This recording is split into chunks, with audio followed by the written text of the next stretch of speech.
Hey guys, welcome to Wanderlusting Lawyer. I'm gonna make a shoe video for you today and try to keep it short and sweet, but I'll be talking about a shoe by the company Danner.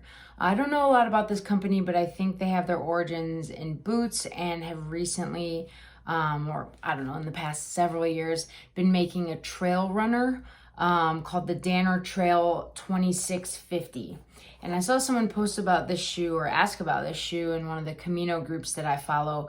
And so I ordered a couple different pairs of it to try them out just at home, see how they feel on my feet. I hadn't heard of this company before, but for my upcoming Camino, I needed new trail runners because the ones I walked in last time, the New Balance Vazi 2s, New Balance doesn't make them anymore, so I figured it's a good time to switch. I will not be using these shoes, and I'll have a video coming up about the shoes I will be using, but they actually have different versions of the Trail 2650.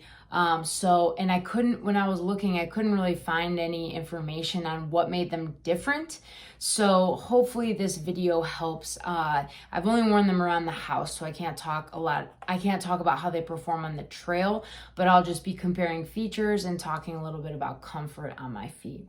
So there are two main versions of this shoe. This is the Trail 2650. This is the one of the women's versions colors.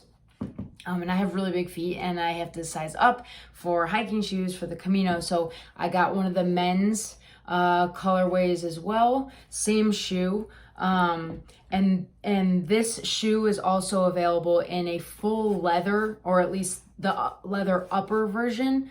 Didn't want that because the Camino can get pretty rainy. And also a Gore-Tex version, which could work well maybe for winter, but is not what I'm looking for a summer Camino.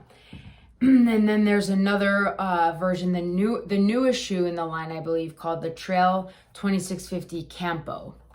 And so I was really trying to figure out what's the difference, what are the main differences between the Trail 2650 and the 2650 Campo.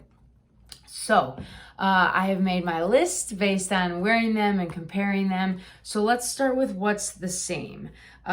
First of all, you have an 8mm set off, or sometimes called stack, or offset, not set off, in the shoe. That means that the distance from where your heel sits to where the instep of your, not the instep, the whatever part of your foot is here, where that sits is 8mm. So that's the same in both shoes, and the insole is the same as well. Really doesn't provide much arch support at all. It's pretty simple insert, so you may want to, get your own orthotics. The ball of the foot, there we go. So that is the same in both shoes. Both shoes also have the Vibram sole, so you're looking at really, really grippy material, pretty good lugs here, so I imagine they do quite well on most terrain and as well as wet, muddy conditions. And same outsole as well. It seems pretty sturdy, like it wouldn't take a ton of wear and tear. And then also the same, you see the neon yellow here and kind of the tan brownish color here. That's what they call their trail guard. It's essentially a rock plate, and it looks like it goes the full length of the shoe. So that's designed to lessen the feel on the underfoot when you're stepping on rocks. So what else? Let's see. They both have a heel loop here to help get the shoe on and off. Although in the Campo, it's significantly bigger. So if you can see that there, this one kind of is large without me even touching it. This one is kind of, I don't know that it's very practical. It's a little bit tougher to use. And neither shoe is a particularly flexible shoe. Mostly because of the rock plate, the trail guard rock plate extending the whole length of the shoe.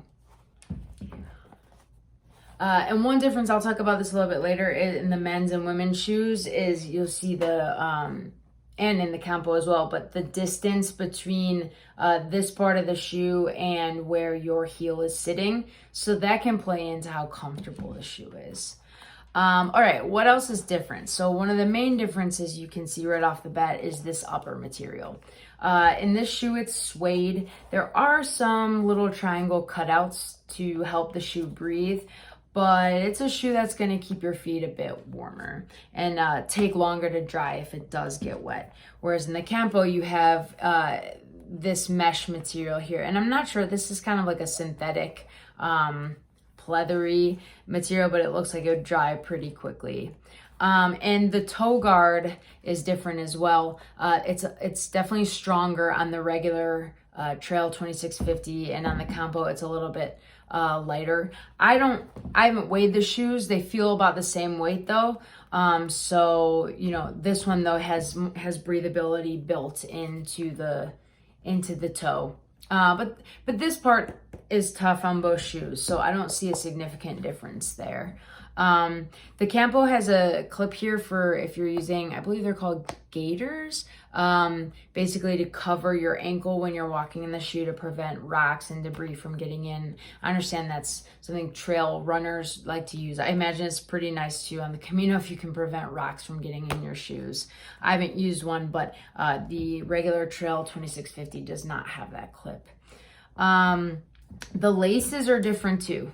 The laces on the men's and women's 2650s are the same, just different colors, kind of like a typical flat shoelace. And on the Campo, they're round. I'm not sure why. I like the feel of them on the Campo, but I think they're pretty comparable. And then you'll see another difference here is the tongue. So on the Campo, it's one connected piece. It feels like neoprene. So I have read when I was reading about the shoe that some people have trouble getting their foot in. I didn't have any trouble. And then also you have this great loop here. So it gives it a nice snug fit. I really like the tongue here. The tongue on the regular 2650 is just, you know, your regular tongue. But it's got some really nice soft material here, so it shouldn't cause any aggressive rubbing. The heel counter is different on both as well. You see it's significantly more substantial in the regular 2650 than in the Campo. I'm not sure how that contributes to, you know, walking comfort. I'm not sure why they made that change either, but if that's something that's important to you, just wanted to point that out.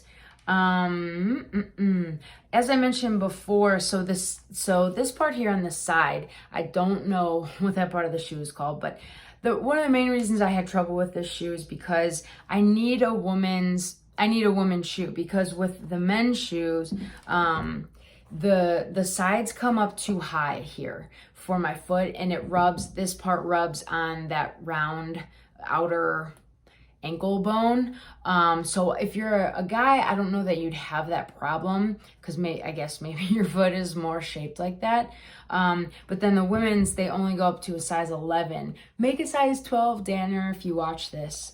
And that was, you know, so when I wore it, so it would have been okay if I were just wearing regular socks, but since I double up socks, it's definitely too small.